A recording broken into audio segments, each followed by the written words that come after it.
Donc, pour bien arriver à différencier pour bien arriver à identifier mon émotion, la première chose qu'on va faire, c'est définir ce qu'est une émotion.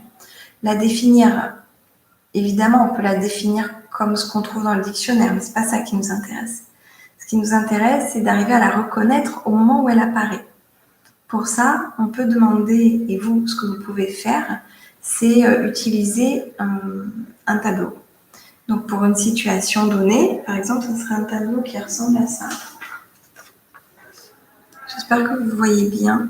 Je ne sais pas si ma caméra est bien nette. Dites-moi si vous voyez bien les... Okay. Donc, pour une situation donnée, vous la notez, cette situation. Par exemple, je ne suis pas rappelée par mon ami à qui j'ai laissé 2 messages. On va vous demander de mettre dans la première colonne, la toute première, les sensations corporelles. Pourquoi ? Parce que lorsqu'on est pris dans une situation qui génère chez nous des émotions difficiles et des ruminations, les ruminations, c'est une interprétation qu'on va faire de la situation. Elle ne va pas rappeler, je n'ai aucune valeur à ses yeux, elle ne m'aime pas, on lui a dit du mal de moi, ou peut-être encore que j'ai vraiment fait quelque chose de mal, et si j'ai fait quelque chose de mal, et blablabla. Donc là, on peut dérouler tout un scénario catastrophe, en fait, tout un tas d'autocritique ou de critique de l'autre, elle m'a pas rappelé, vraiment c'est pas quelqu'un de fiable, je devrais plus l'avoir dans mes amis, blablabla. Donc quelle que soit la direction qu'on va prendre, les ruminations, elles, c'est une interprétation qu'on fait. Ça veut dire que c'est pas la réalité qui serait partagée par tout le monde. Or, nous, ce qu'on cherche à faire avec la personne, c'est de la ramener à le plus possible à ce qui est objectivable, ce qui est réaliste, ce qui fait partie de notre réalité. Ce qui fait partie de notre réalité, c'est que dans cette situation-là, mon corps est en train de réagir de telle manière. Quand on se ressent sur ces sensations corporelles, on est dans ce qui est vraiment là, ici et maintenant. Ce qui est vraiment là, ici et maintenant, c'est que dans cette situation, je sens une boule dans la gorge. La boule dans la gorge, elle n'est pas inventée. Ce n'est pas un scénario catastrophe. C'est la réalité, on le ressent. Donc, en thérapie, on peut axer le travail là-dessus, d'obliger la personne à se recentrer en premier lieu, et c'est pour ça que c'est la première colonne, sur ce qui fait partie de la réalité de l'instant présent. Donc la réalité de l'instant présent, c'est que mon corps réagit à tel endroit et avec telle intensité. Ça fait appel aux émotions, à une émotion particulière. Si vous avez du mal à identifier l'émotion, n'hésitez pas à vous servir du continuum dont je vous parlais tout à l'heure. Si c'est plutôt clair pour vous, notez qu'il y a des émotions primaires et des émotions secondaires. Par exemple, une émotion primaire, ça va être la peur, ou la joie, ou la tristesse, ou la colère, la surprise, ou le dégoût. Il y en a 6.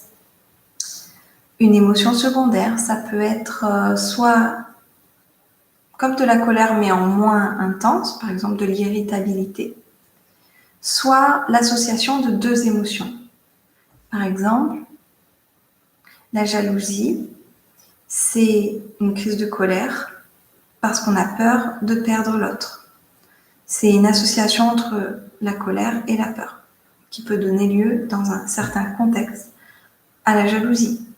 Donc, les émotions, elles sont très vastes. Il y en a énormément. Donc, c'est important de noter sans trop tomber dans l'anxiété de performance, mais avec le plus d'exactitude possible de quelle émotion il s'agit. Et on va également laisser une place à la pensée. Quelle pensée survient dans cette situation au moment où j'ai cette sensation dans mon corps et cette émotion qui survient. Quelle est la pensée ? Et comme il peut arriver parfois que sur le coup, on n'a pas accès à un petit papier Donc, on va réagir parce que on est dans la réactivité, on est dans la communication avec l'autre. On ne va pas dire « excuse-moi, je m'arrête, j'écris sur mon papier et on reprend ensuite ». Non, on n'a pas forcément toujours la possibilité de le faire. Ça va être plutôt le soir, en fin de journée, que l'on va prendre sa feuille et se dire « tiens, aujourd'hui, il s'est passé telle chose. Je me souviens bien que j'ai eu telle pensée à ce moment-là, mais par contre, je suis totalement coupée de mes sensations corporelles. Je me souviens plus ce que c'était. » Et la fois d'après, le lendemain, on va peut-être avoir un regard un peu plus attentif à « ah oui, c'est vrai, là, il y a une situation compliquée. C'est vrai qu'il ne faut surtout pas que j'oublie de noter mes sensations corporelles et il faut même que ça soit la première chose que je note dans mon tableau. Donc, je vais y penser peut-être un peu plus le lendemain et un peu plus le lendemain et encore un peu plus le lendemain. Et quand je vais être face à ma feuille, je vais noter en premier ce qui est la réalité, c'est les sensations corporelles que j'ai ressenties. Et ensuite, comment je les ai interprétées dans mon corps par une émotion, comment je l'ai interprétée dans mon esprit par une pensée. Et le soir, quand je vais bien faire mon tableau, enfin du mieux que je peux en tout cas, je laisse quand même une colonne à ici et maintenant, au moment où je suis en train d'écrire. Qu'est-ce que je pense de cette situation ? En général, quand on est en thérapie, on commence par des situations plutôt agréables pour voir si la personne est capable de s'approprier cette technique dans des situations plutôt agréables, attractives.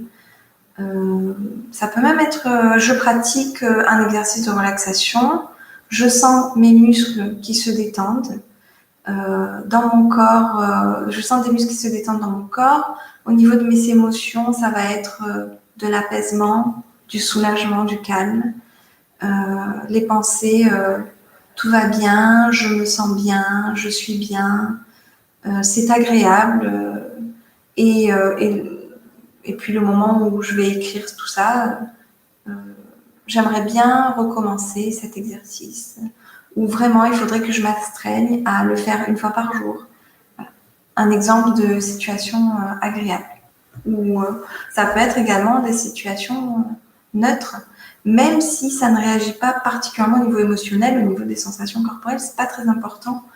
L'idée, c'est pas de performer et de remplir les cases coûte que coûte. Donc en général, on commence par une situation agréable, puis ensuite une situation neutre, puis une situation un petit peu difficile, mais pas trop. Et on augmente le niveau de difficulté au fur et à mesure que la personne en face est capable de s'approprier cette technique. Cette technique qui a l'air simple comme ça, mais qui n'est pas si facile que ça en réalité.